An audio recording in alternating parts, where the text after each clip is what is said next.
refait la Réunion. Nour-Olivier Bassan, Jean-Louis Rabou, Éric Michel.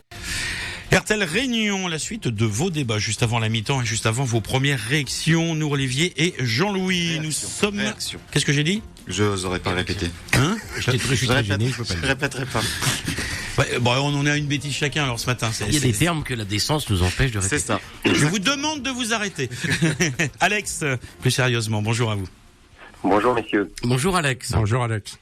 Moi, j'ai entendu ce matin que je suis pas fan de foot, mais j'ai entendu que suite à la défaite de l'Angleterre contre l'Islande, des Anglais avaient lancé une pétition pour appeler à rejouer le match. Et ça m'a beaucoup amusé. Alors, comme l'autre pétition dont tous les médias vous parlent, cette pétition, tout le monde sur Terre peut la signer. Hein. C'est la particularité de la pétition pour rejouer le Brexit, c'est que tout le monde peut la signer et on voit des signatures venues du monde entier. C'est assez amusant. On parlait, j'entends vos auditeurs et vous-même parler du fait que la campagne du Brexit aurait été focalisée sur le sujet de l'immigration. Je vous redis ce que j'ai dit hier, ça n'est pas du tout la réalité. Ça, c'est ce que les médias français vous disent. Alors moi, j'ai vu hier exceptionnellement le JT de France 2, j'essaye de m'intoxiquer un petit peu de temps en temps, et j'ai vu effectivement qu'on ne parle que de ça. On dit que les Anglais ont rejeté ceci et cela au-dessus de l'immigration. Alors vous n'avez pas le temps d'explorer tous les médias britanniques, mais allez quand même jeter un coup d'œil au film officiel de la campagne pour le Brexit, qui s'appelait Brexit the Movie. Vous en avez une version sous-titrée sur le site upr.fr. Ça dure à peu près 1 heure. Et vous verrez qu'en 1 heure, le sujet de l'immigration n'est même pas abordé. Tout simplement. Voilà. Ça, c'est la réalité. C'est pas parce que vous ne l'abordez pas que ça n'existe pas. Oui, mais regardez la presse anglaise. Moi, je me tiens bien au courant. Regardez la presse anglaise. Il n'y a pas du tout eu ce sujet mis en avant. Ça, c'est ce que les médias français veulent mettre en avant. Attention. C'est pour toujours appeler attention, le Front National, etc. Enfin, c'est toujours les mêmes sujets. Bon, les Français et nos politiciens sont en train de découvrir à vitesse grand V ce que l'UPR martèle depuis 9 ans, c'est l'existence de l'article 50, qui permet de sortir en toute légalité et sereinement de l'Union européenne. Il va falloir maintenant que nos politiciens découvrent aussi, par exemple, les articles 38 et 39, qui plongent notre agriculture dans une logique d'industrialisation à outrance au détriment de l'environnement, de la santé, et pour une course folle à la productivité. Il va falloir qu'ils découvrent aussi les articles 168 et 169 qui font que notre politique de santé est soumise aux impératifs de rentabilité des marchés. Il va falloir qu'ils découvrent l'article 106 qui fait que notre patrimoine public national est bradé. C'est obligatoire de le brader. Il va falloir qu'ils découvrent que l'existence de l'article 42 qui subordonne la France aux décisions de l'OTAN, sachant qu'elle est dominée par les États-Unis. Et puis surtout, je pourrais vous en faire des tas, mais surtout, il va falloir qu'ils apprennent très très vite l'existence de l'article 48. L'article 48 dit une chose très simple. Les traités européens ne se modifient qu'à l'unanimité des États membres. Il y a 28 États membres avec des intérêts totalement divergents sur beaucoup de sujets.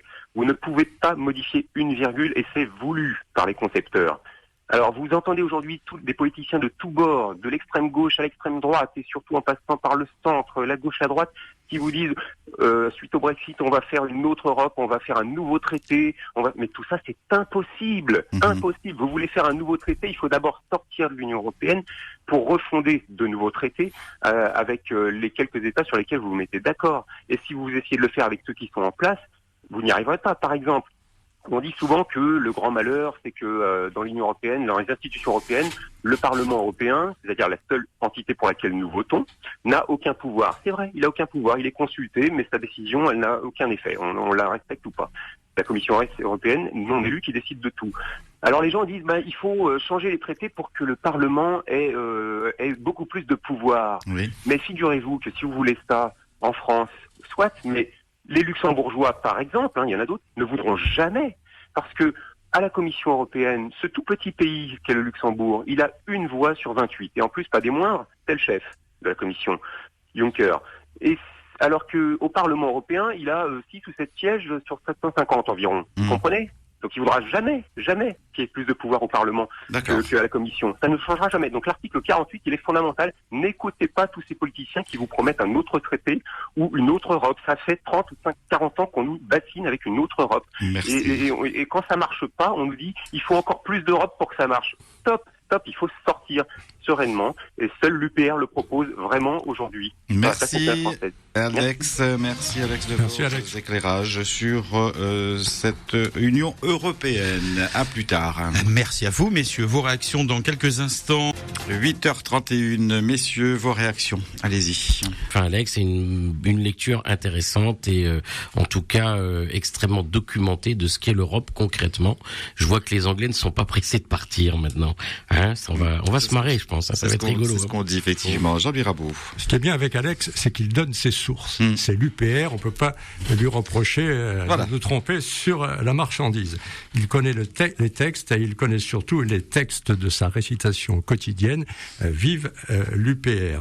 On pourrait lui rétorquer que l'Angleterre, enfin que le Royaume-Uni n'est toujours pas sorti de l'Union européenne et qu'il appartiendra au Parlement de décider à présent de confirmer ou non le livre britannique. Et on sait que la Chambre des communes n'est pas particulièrement majoritaire et favorable, enfin du moins n'est pas majoritairement favorable au Brexit. Au même titre, on sait que c'est le successeur de Cameron qui est toujours au gouvernement, qui décidera d'activer l'article 50 du traité de Lisbonne. Donc tout ça n'est pas fini et on pourrait faire un rêve, pour reprendre le mot de Samuel Moine, et si finalement le Royaume-Uni ne quittait pas l'Union européenne. C'est vrai, c'est au Parlement, c'est Vincent, je crois, disait qu'il était un parlementarisme convaincu, c'est au Parlement britannique qu'il appartient de décider. Excusez-moi, professeur. Très bien. Pour retiendrai simplement, Éric Michel, j'ai trouvé un nouveau terme, s'appelle la raboucratie.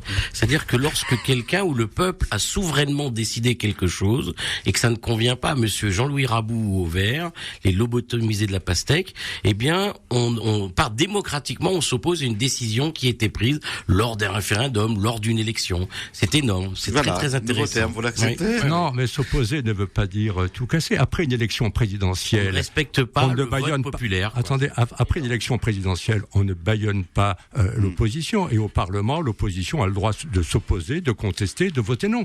Merci, messieurs. C'est quoi, Jean-Louis Raboud, les zadistes, les nuits de boutistes, je vous les laisse. Il faudrait qu'il cesse d'insulter notre auditeur Alex. Je pense qu'Alex pense autrement que par l'UPR, il nous l'a démontré. Et contrairement à mon contradicteur, il sait de quoi il parle. Merci, messieurs. Nous, Olivier Bassan, Jean-Louis Raboud, Éric Michel, on refait la réunion. RTL, toujours avec vous.